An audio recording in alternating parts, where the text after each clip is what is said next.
तो इस iPad 8 generation को मैं पिछले 1 महीने से भी ज़्यादा समय से यूज़ कर रहा हूं और इन 1 महीने यूज़ करने के बाद मेरा कैसा एक्सपीरियंस रहा कि आप लोगों को iPad 8 जनरेशन बाय करना चाहिए या फिर नहीं।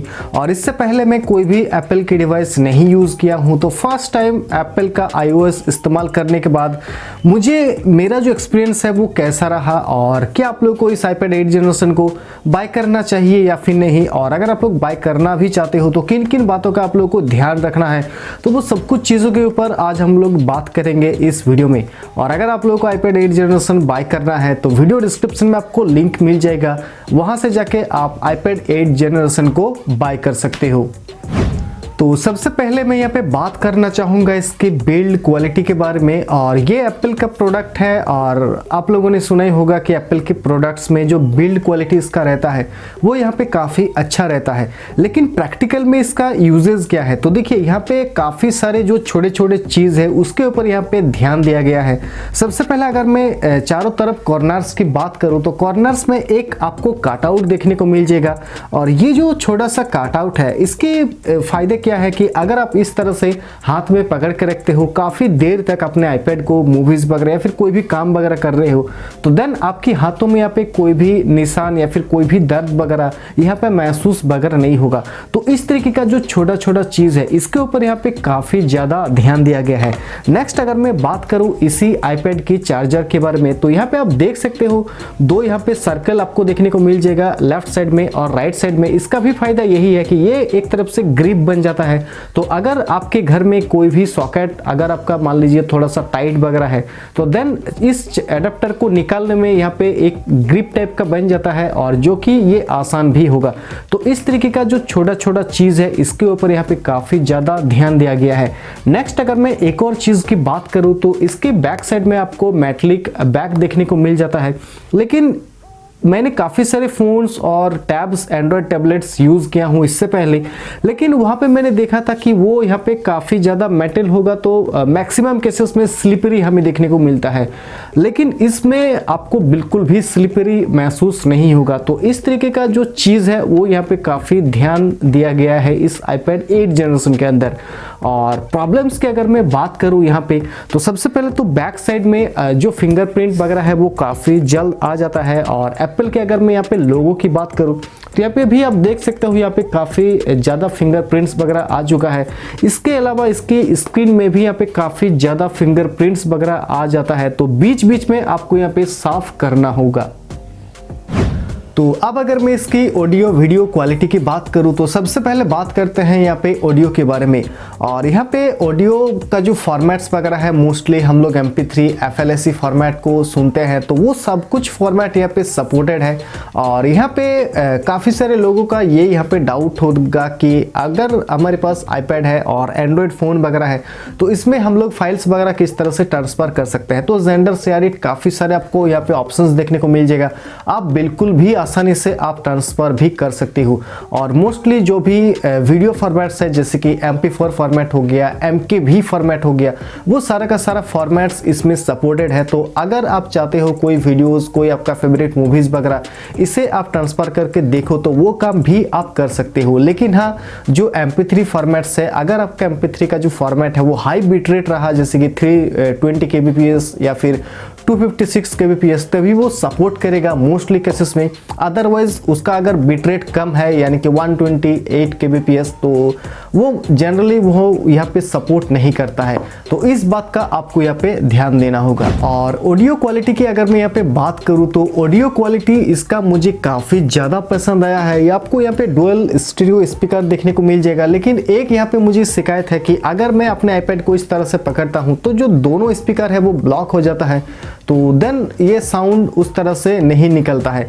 तो अगर आप मूवीज़ वगैरह एंजॉय करना चाहते हो तो देन आपको कोई स्टैंड या फिर इसके साथ जो केस वगैरह आता है उसके साथ आपको इसे यूज़ करना होगा। अदरवाइज अगर आप इसे बिना केस के यूज़ करोगे तो देन ये जो स्पीकर ग्रिल है वो पूरी तरह से इस तरह से आपका ये ब्लॉक हो जाता है। लेकिन हाँ, ऑडियो क्वालिटी इसका काफ़ी ज़्यादा अच्छा है। और एक और चीज़ मैं यहाँ पे नोटिस किया कि जो छोटे छोटे इंस्ट्रूमेंटल्स वगैरह है, कोई सॉन्ग्स वगैरह में, जो कि जनरली हम नॉर्मल यूज़र ध्यान नहीं देते हैं। जो कंपोजर वगैरह है वो उस चीज़ को ध्यान देता है। तो उस तरीके का जो साउंड्स वगैरह है नॉर्मली फ़ोन्स या फिर टैब्स वगैरह में उस तरीके का जो साउंड है वो नहीं निकलता है, लेकिन इससे मैंने वो चीज़ देखा हूँ। तो आपको यहाँ पे मैं एक एग्जाम्पल दिखा देता हूँ।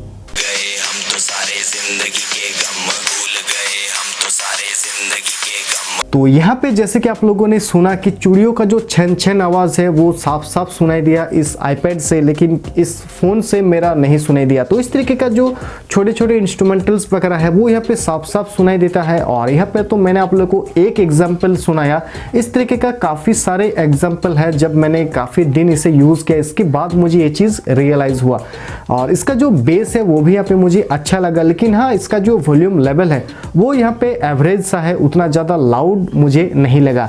नेक्स्ट अगर मैं बात करूं इस 3.5 mm जैक की, और जो कि नॉर्मली आजकल की आईफोन्स में आपको नहीं देखने को मिलता है, तो इसका जो साउंड क्वालिटी है वो भी यहाँ पे मुझे अच्छा लगा। और आप अगर एक ही ईयरफोन से किसी फ़ोन से और इसके बाद इस आईपैड से सुनोगे तो देन उसका डिफरेंस भी आपको यहाँ पे मालूम पड़ जाएगा। और एक और चीज़ मैं यहाँ पे ऐड करना चाहूँगा, 3.5 mm से जो ऑडियो का जो लेवल है वो यहाँ पे काफ़ी ज़्यादा है।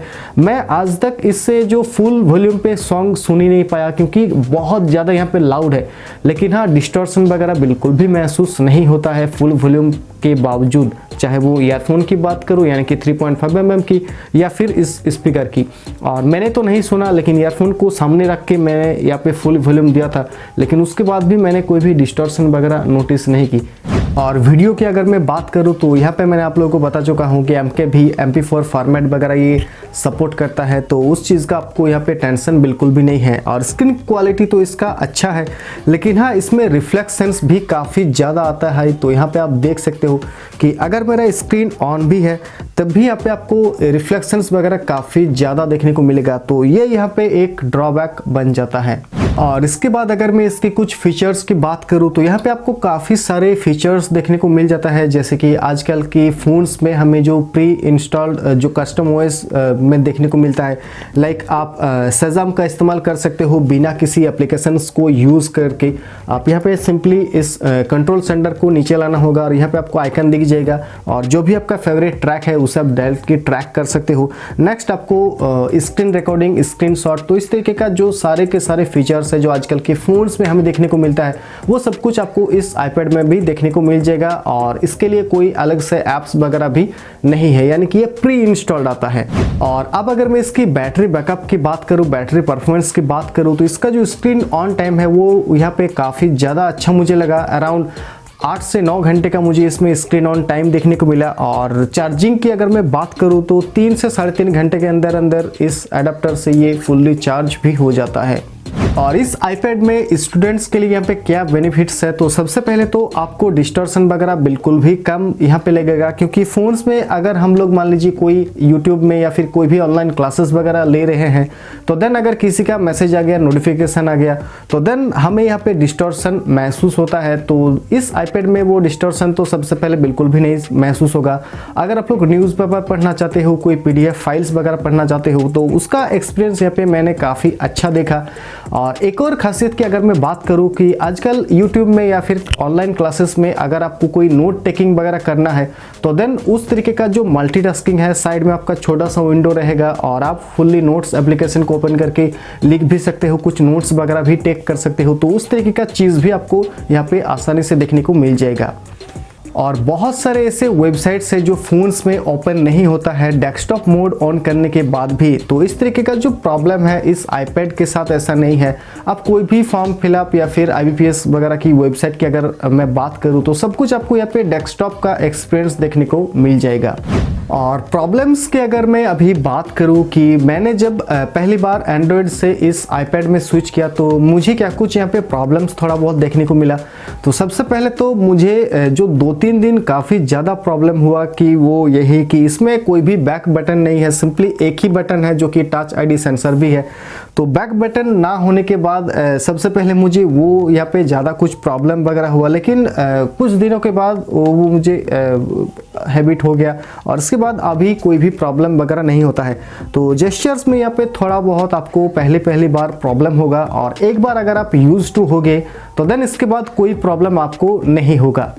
अब अगर मैं इसकी परफॉर्मेंस की बात करूं तो इसका जो परफॉर्मेंस है वो मुझे यहाँ पे काफ़ी ज़्यादा अच्छा लगा। एक तरफ से एप्पल उसी तरीके से ऑप्टिमाइज भी करता है। मैंने यहाँ पे काफ़ी सारे एप्लीकेशंस ओपन करके देखा, फिर नेक्स्ट डे उस एप्लीकेशन को ओपन किया, और जो रैम में रहता है, और एंड्रॉयड फ़ोन्स में मैंने देखा है कि इसमें मैं जो ये K20 Pro यूज़ कर रहा हूँ इसमें स्नैपड्रैगन 855 है, जो कि एक बहुत ही पावरफुल प्रोसेसर है। और इसमें भी अगर मैं 4-5 एप्लीकेशंस को ओपन करता हूँ, फिर 3-4 घंटे के लिए फ़ोन को रख देता हूँ, उसके बाद अगर मैं वापस से कोई पुराने वाले एप्लीकेशन में स्विच करता हूँ तो देन थोड़ा सा यहाँ पे फ्लिकरिंग टाइप का मुझे देखने को मिलता है। लेकिन इस आईपैड में मैंने वो चीज़ बिल्कुल भी महसूस नहीं की।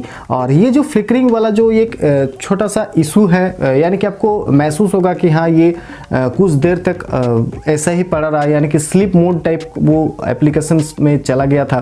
तो इस तरीके का फ़ोन्स में मैंने वो चीज़ बार बार नोटिस किया एंड्रॉयड फ़ोन्स में।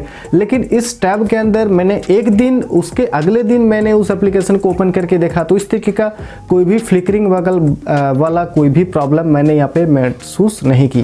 लास्ट में यहाँ पे काफ़ी सारे लोगों का एक सवाल है कि क्या 32 GB आज की डेट में सफिशिएंट है, एनफ है?